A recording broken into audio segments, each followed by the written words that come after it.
नमस्कार. House twin tips मध्ये तुम्हा सर्वांचं खूप सारं स्वागत. आजचा दिवस तुम्हाला बेस्ट जाऊ दे.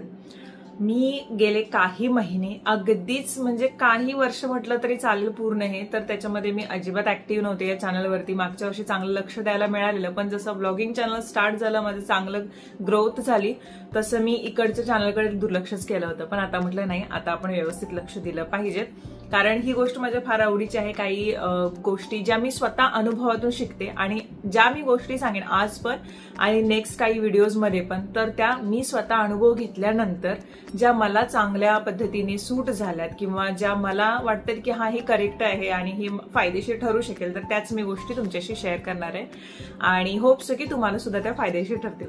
आज थंबनेलवरून तुम्ही इथे आला आहात त्याबद्दल तुमचे खूप खूप खूप धन्यवाद. काही गोष्टी यातल्या माहितीही असतील, काही गोष्टी यातल्या माहिती नसतील, पण मी शेअर करेन नक्की. त्यामुळे हा पावसाळा तुम्ही जिथे कुठे फिरायला जाल किंवा बाजारात किंवा इकडे तिकडे जाताना तुम्हाला या फार उपयोगाच्या पडतील. आणि कंटाळा किंवा किचकिच जी आपली होती ना, की पावसाळ्यामध्ये जेव्हा आपण इकडे तिकडे फिरतो तेव्हा जास्त करून पाऊस आणि तो चिखल आणि इकडे तिकडे फिरताना आणि ट्रॅव्हलिंग करताना जे आपल्याला कंटाळा येतो किंवा जे आपल्याला असं सगळी जी दगदग किंवा ज्या गोष्टी अशा वाटतात ना खूप किचकट आहेत, तर त्या सुसह्य होण्यासाठी मेनली कपड्यांच्या बाबतीत.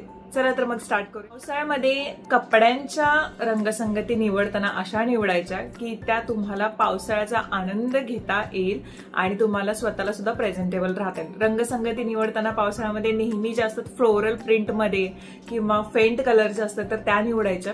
आणि तशा प्रकारचे ड्रेस घातल्यानं तुम्हाला सुद्धा फ्रेश वाटतं आणि त्याच्यानंतर तुमचा पावसाळा सुद्धा म्हणजे जे इकडे तिकडे जाल तेव्हा, कारण भडक कलर जेव्हा आपण घालतो तर त्यातले काही कलर जे असतात ते फेड होतात. जसं पाणी वगैरे पडलं अंगावरती, पावसामध्ये आपण भिजलो तर कधी कधी ते अंगाला सुद्धा लागतात, शरीराला सुद्धा लागतात आणि त्याच्यानंतर काही रॅश किंवा ह्या सुद्धा प्रॉब्लेम होण्याची शक्यता असते. त्यामुळे असे कपडे निवडायचे ज्याचे कलर जे असतील ते थोडे फेंट असतील, मग ते तुम्ही कॉटनमध्ये सुद्धा कम्फर्टेबल राहू शकता किंवा मग पॉलिस्टर किंवा मग असे कपडे जे पावसाळ्यात घातल्यानंतर लवकर सुकतील आणि तुम्हाला जो पावसाळ्याचा आनंद आहे तो सुद्धा घेता येईल. तर अशा पद्धतीचे कपडे वापरायचे. त्याच्यामध्ये जास्तीत जास्त डेनिमचे जे असतात ना, डेनिम ज्याचं कापड पातळ सुद्धा असतं, काही डेनिमचं काही जाड असतं, काहीचं पातळ असतं, तर ते सुद्धा वापरू शकता. याच्यामध्ये पिनाफोरा ड्रेस येतो, त्याच्यानंतर जॅकेट वगैरे तुम्ही जर स्ट्रॅपमध्ये ड्रेस घालत असाल, स्ट्रॅपलेस घालत असाल तर वरती जॅकेट वगैरे तर असे काही येतात, तर ते सुद्धा पावसाळ्यामध्ये खूप कूल आणि छान दिसतात. पांढरे कपडे खूप आवडतात, ज्यातली मी एक आहे क्रीमिश कलर किंवा पांढरे कलर, स्काय ब्ल्यू कलर. तर पावसाळ्यामध्ये असे कपडे वापरावेत किंवा कलर जो आहे असा निवडायचा की ज्याच्यावरती जरी चिखलाचा डाग पडला किंवा चुकून काहीतरी उडालं तरी सहसा निघेल तो डाग आणि जास्त वेळ असं जसं जसं कॉटनच्या कपड्यामध्ये एखादा डाग लागला तर निघत नाही.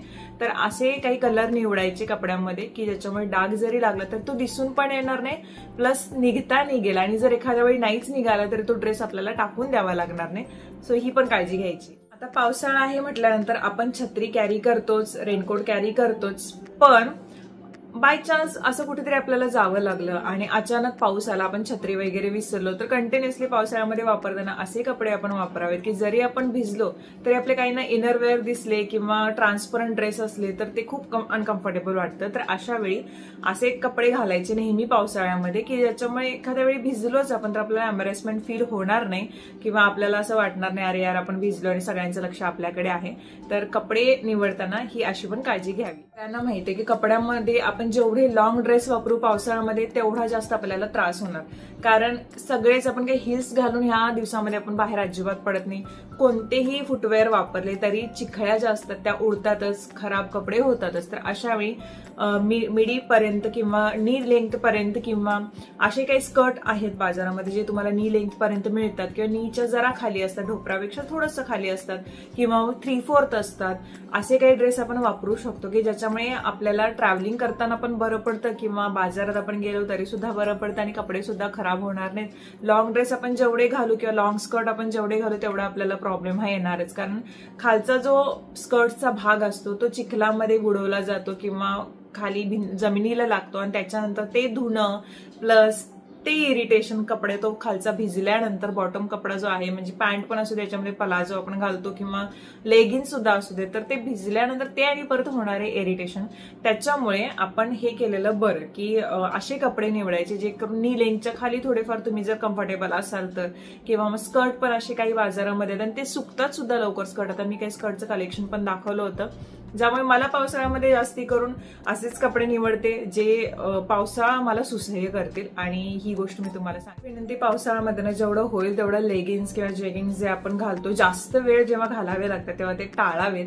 कारण का माहित आहे, मी एकदा अनुभवलेलं होतं, म्हणजे मी कॉलेजला असताना लेगिन्स आणि त्यानंतर आपला वरचा जो कुर्ता असेल आणि ओढणी, तर काय झालं होतं, आम्हाला कॉलेजमधून येताना थोडंसं ते कसं उतार टाईपमध्ये कॉलेज होतं, म्हणजे कॉलेज जे होतं ते एका टेकावरती होतं आणि तिथून खाली उतरताना थोडंसं चिखल वगैरे लागणार असं होता आणि त्याच्यानंतर मेन रस्त्याला आम्ही मिळणार होतो. तर माझं जे लेगिन्स होती तर खाली पायाला आपल्याला चुन्या बसतात, तर त्याच्यामध्ये किडा जाऊन बसला होता, कारण त्यात असंच चिखल वगैरे गावाकडे आता तसेच, तर त्या चिखलातून छोटासा किडा जो होता त्या लेगिन्समध्ये जाऊन बसला होता आणि खाली चुन्यामध्ये, आणि मला ते सारखं टोचल्यासारखं वाटत होतं आणि ते एवढं इरिटेशन झालेलं. आणि मी घरी आल्यानंतर पटकन, कारण बसमध्ये पण इतकी गर्दी, म्हणजे आम्ही आल्यानंतर पटपट पटपट जायचं, बस लागलेलीच असायची, कारण 1 ते 2च बस असायच्या घरी येण्यासाठी, त्यामुळे तेवढा वेळ नाही की जाऊन कधी फोल्ड करणार, त्यात एवढा जोराचा पाऊस आणि ते तेवढा वेळ मला असं मिळालाच नाही की काय करून बघावं. तरी सुद्धा मी त्यातल्या तर तसं लेगिन्स जी आहे ती थोडीशी अशी खालच्या साईडला असं थोडंसं स्ट्रेच करून वगैरे बघितली होती एके ठिकाणी, तरी पण तो किडा चिकटून बसला होता. तर जोपर्यंत मी घरी जाऊन चेंज करणार नाही तोपर्यंत मला दिसणारच नाही. घरी आल्यानंतर मी प्रॉपर चेंज केल्यानंतर त्या किड्याच्या टोचण्यामुळे किंवा त्या किड्यामुळे तेवढ्या जागेला रॅश उठली होती आणि 2 ते 3 दिवस ते कव्हर होण्याला गेले. इतकं ते रेड झालं होतं पायाच्या पाशी, जिथं आपल्याला पैंजण आपण घालतो ना तर त्या तिथे. तर त्याच्यामुळे शक्यतो कुठेही फिरायला गेलात किंवा काही जर असेल तर कारण काय होतं, तो बॉटम भाग जो असतो तो भिजल्यानंतर किंवा चिखलात गेलं तर काही ना काहीतरी छोटे किडे वगैरे काहीतरी गेलं तर आपल्याला रॅश होण्याची शक्यता असते. म्हणून म्हणते की लेगिन्स घालणे टाळा जेवढं होईल तेवढं. पावसाळ्यात फिटेड जीन्स सुद्धा ज्या स्लिम फिट असतात किंवा एकदमच स्किनी जीन्स असतात तर त्या वापरणं टाळणं कधीही योग्य, कारण इतकं ते इरिटेशन होतं. कारण पावसाळ्याचं वातावरण जसं आधीच ह्युमिड असतं आणि आपल्या शरीराला नेहमीच मी म्हणते की ब्रिदिंगची जास्त गरज असते. सैलसर कपडे उन्हाळ्यातही वापरतो आपण, पावसाळ्यातही वापरावेत, हे माझं पर्सनल ओपिनियन आहे. वरचाच तुम्ही टॉप जरी वापरत असाल किंवा जीन्स जरी वापरत असाल किंवा एखाद्या ट्राउझर वापरत असाल, फिटेडपेक्षा ते सैलसर वापरा, जेणेकरून तुम्ही भिजलात किंवा काही जरी असेल तर तुमच्या शरीराला जो आहे ना तर ब्रिदिंग चांगला श्वास घेता येईल. जर भिजलात तर ते इतकं इरिटेशन होतं स्किनला सुद्धा, त्या कपडा घासून वगैरे, तर त्याचा अजून जास्त आपल्याला त्रास होऊ शकतो. त्याच्यामुळे जेवढं जमेल तेवढं फिटेड कपडे घालण्यापेक्षा सैलसर कपडे घालण्याकडे जास्त कल असावा. तर सगळ्यात लास्ट मला हे सांगायचं आहे की पावसाळ्यामध्ये कपडे कसे आपण वापरू शकतो हे तरी कळाले की हा चांगले सुकले पाहिजे, त्यामुळे असेच कपडे निवडायचे की ते लवकर सुकतील. कलर मध्ये सुद्धा त्याच्यानंतर ते वापरताना कोणती काळजी घ्यायची. पण त्यामध्ये सुद्धा जेव्हा आपण स्किन केअरकडे येतो तर पावसाळ्यामध्ये आपण सनस्क्रीन लावायला विसरतो, कारण आपल्याला काय वाटतं की पावसाळ्यामध्ये ऊन नसतं, ढगाळ वातावरण असतं, त्यामुळे आपल्याला प्रॉब्लेम हा होणारच नाही. पण तसं नसतं. ढगाळ वातावरणामुळे सूर्याची किरणं झाकली जात नाहीत, प्रकाश फक्त एवढा येत नाही जमिनीवरती, पण सूर्याची किरण ही सगळीकडे आहेत. ढगाळ वातावरण किंवा ते ढग जे असतात तर ते फिल्टरचं काम करत नाही, त्यामुळे जे UVA UVB रेज असतील तर ते जमिनीपर्यंत पोहोचणारच. त्यामुळे आपल्याला सनस्क्रीन लावणं गरजेचंच आहे. आता पावसाळ्यामध्ये सनस्क्रीन वॉटरप्रूफ देखील सनस्क्रीन आलेले आहेत, तर त्यातलं एखादेही सनस्क्रीन तुम्ही लावलं शरीराला, त्वचेला, आपल्या चेहऱ्याला वगैरे तरी बेटर पडतं आणि पावसाळ्यामध्ये आपल्याला जो प्रॉब्लेम स्किनचा होतो तर तो सुद्धा होणार नाही. त्यामुळे पावसाळ्यामध्ये सुद्धा स्किन केअर करणं खूप गरजेचं आहे. जे तुम्ही उन्हाळ्यामध्ये करता तसंच तुम्ही पावसाळ्यात केलं पाहिजेत, पण फक्त वॉटरप्रूफ, कारण बाहेर गेलो पावसामध्ये भिजलो तर ते निघून जाणार, तर त्याच्यासाठी. आणि थोडेसे स्किन केअर प्रोडक्ट हे बदलतात उन्हाळ्याच्या मानानं, तर तेही तुम्ही तुमच्या स्किन कन्सर्ननुसार बदलू शकता. तर मग ह्या टिप मला कशा वाटल्या हे मला कमेंट सेक्शन मध्ये नक्की सांगा.